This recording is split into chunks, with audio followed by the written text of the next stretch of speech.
Oke. Ya. Oke Bang Fitra, ini kan tadi siang ini kan sempat viral nih di Pengadilan Jakarta Utara.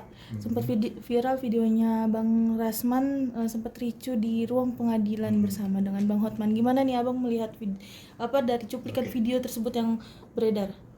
Yang pertama, peradilan itu harus dihormati oleh siapapun, dan peradilan itu tidak boleh diintervensi oleh instansi maupun pejabat manapun. Makanya kenapa di peradilan itu tidak ada lambang ataupun foto presiden, karena peradilan itu harus independen dan bermartabat dan harus dijaga harkat dan martabatnya. Jadi kalau ada orang yang membuat kegaduhan ataupun kericuhan di dalam muka persidangan, itu masuk dalam kategori contempt of court, penghinaan terhadap peradilan. Ya, karena lembaga peradilan ini adalah lembaga tertinggi dari para pencari keadilan yang harus dihormati oleh berbagai pihak. Makanya setiap apapun produk peradilan itu haruslah dihormati. Kenapa harus dihormati? Sehingga ada namanya asas ya,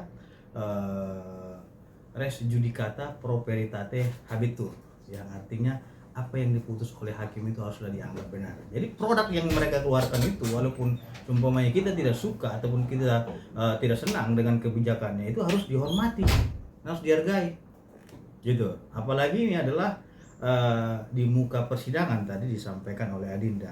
Saya kira siapapun itu pihak-pihak yang membuat kegaduhan, kericuhan di muka persidangan, ada pasal yang mengatur terkait dengan itu, pasal pidana yang diatur di dalam pasal 217 KUH pidana.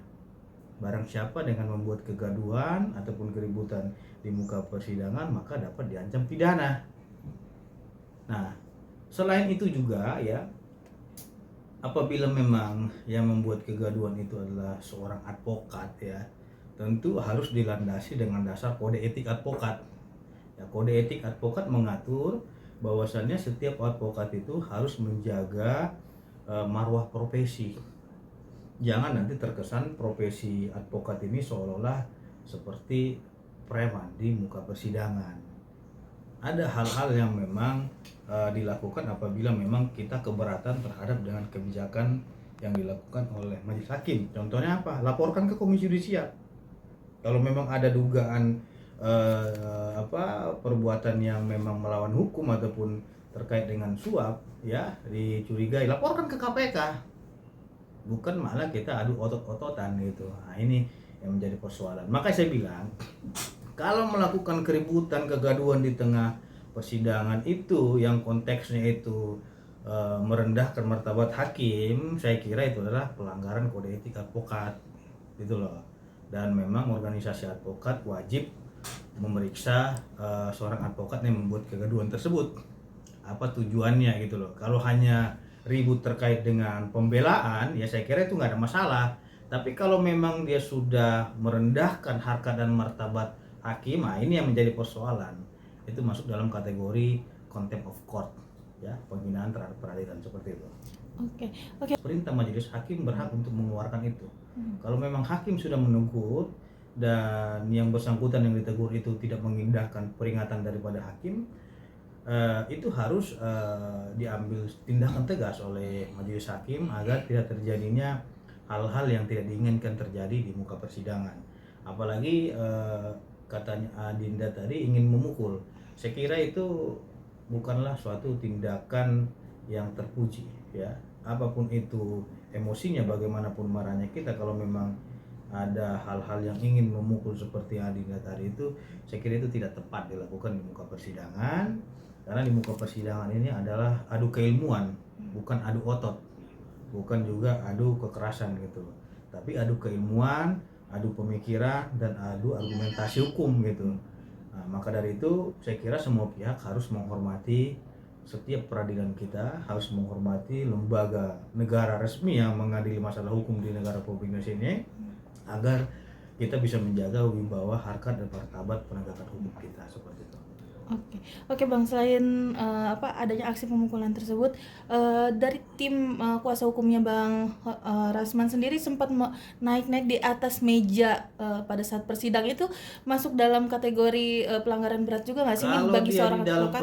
lagi dalam sidang naik-naik kepada di atas meja persidangan itu, saya minta kepada organisasi advokatnya itu agar memecat yang bersangkutan. Itu nggak beretika seperti itu kan gitu. Apalagi dalam sidang manjat-manjat di atas meja itu saya kira bukan cerminan seorang advokat. Advokat petarung itu bertarung sesuai dengan hukum, bukan sesuai dengan otot-ototan gitu loh. Nah, kalaupun mau ribut ya ributlah di luar pengadilan, mereka pukul-pukulan, mereka luar pengadilan, jangan dalam sidang mereka pukul-pukulan. Atau dia nggak suka bikin ring aja di situ kan. Nah, UFC, ya main mereka di oktagon. Nah, itu baru gentle bos. Tapi kalau memang depan hakim lu adu ngotot seperti itu nggak gentle namanya itu.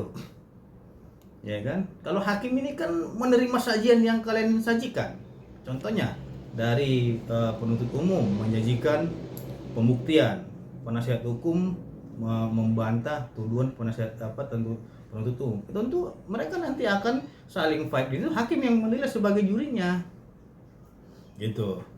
Kalau berbicara keras, saya juga orang keras. Kurang keras apalagi kalau saya berdebat kan gitu di TV dan lain-lainnya. Tapi kalau memang perdebatan itu ranahnya di muka persidangan, itu kurang tepat dan tidak elok dilihat karena kita ini adalah profesi yang mulia, profesi nobile. Nah, lain halnya kalau memang itu ributnya itu di luar persidangan, itu nggak ada masalah gitu loh. Nah, tapi kalau memang dalam persidangan ribut lagi sidang juga, nah ini yang menjadi persoalan kita, tragis kalau menurut saya gitu. Oke, Bang, kita ingin tahu nih Bang, jika seseorang advokat mendapatkan sanksi berat dari lembaga yayasan advokat, mungkin apa aja sih Bang yang menyebabkan seorang advokat tersebut bisa terjerat sanksi berat Bang mungkin? Yang pertama, seorang advokat ada ketentuan-ketentuan yang diatur di dalam kode etik advokat itu ya. Sanksi itu ada 3. Yang pertama sanksi teguran tertulis. Yang kedua sanksi skorsing, berapa bulan dia di stop dulu sementara untuk beracara. Terus sanksi yang ketiga itu sanksi pemecatan. Nanti akan dilihat oleh Dewan Kehormatan Advokat apakah advokat tersebut itu melanggar etika sebagai seorang advokat. Apalagi tadi saya dengar ada yang manjat-manjat meja gitu. Nah, itu dipertanyakan etikanya sebagai seorang advokat. Ya, karena kita ini bukan preman, kita ini adalah seorang ahli hukum yang tentunya kita menyampaikan sesuatu eksepsi dan lainnya sesuai dengan hukum. Saya kira kalau memang ada advokat yang seperti itu tindakannya, ini adalah perhatian serius bagi dunia advokat dan bagi organisasi advokat yang menaunginya gitu loh. Nah, ini tidak boleh dibiarkan seperti itu agar tidak menjadi presiden buruk bagi advokat-advokat lainnya. Jangan juga nanti ini menjadi contoh bagi advokat lain untuk manjat-manjat di atas meja. Wah, dia bisa kok nggak ada sanksi ataupun teguran lainnya. Besok saya kalau kesal sama hakim, saya manjat meja aja, gitu loh kan, sambil nunjuk-nunjuk segala macam. Nah, itu harus jadi pertimbangan juga, gitu loh. Tapi saya pastikan, karena saya juga adalah sekjen DPP organisasi advokat, yang manjat meja tadi itu bukanlah anggota kami, gitu. Karena saya adalah Sekretaris Jenderal Dewan Pimpinan Pusat Perkumpulan Penasihat Hukum dan Konsultan Hukum se-Indonesia. Artinya tadi sudah saya pastikan juga, ada juga tadi beberapa anggota Perhaki kirim, saya pastikan itu bukanlah anggota Perhaki seperti itu. Iya. Oke, Bang, mungkin ini yang Abang melihat dari kejadian ini, mungkin ini termasuk yang pertama kali atau sebelumnya pernah ada kejadian tersebut, Bang? Pernah ada kejadian dulu di Pengadilan Negeri Jakarta Selatan itu, seorang oknum pengacara itu mencambuk hakim dengan ikat pinggang. Itu udah lama itu, tapi nggak kena. Itu langsung dipidana itu. Ya kan? Seorang oknum pengacara ini, dia mencambuk karena mungkin kalah ya, dia kesal, dia buka ikat pinggang, capak gitu. Nah, dia kena pidana. Jadi saya kira ini harus jadi perhatian serius juga. Karena ini lembaga peradilan loh, bukan lembaga LSM gitu. Nah, dan kita ini adalah negara hukum, harus kita hormati itu. Dan kita juga ya semua pihak menghormati mereka yang sedang berperkara di Pengadilan Negeri Jakarta Selatan ya, Selatan ini.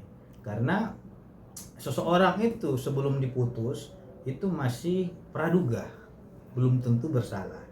Nah, kalau memang seseorang itu sudah dinyatakan putus oleh pengadilan dan berkuatan hukum tetap, baru dia terbukti bersalah. Tapi kalau memang prosesnya itu belum ada hukuman, jatuhan vonis, nah kita harus menganggapnya dia itu adalah orang yang baik dan benar, seperti itu.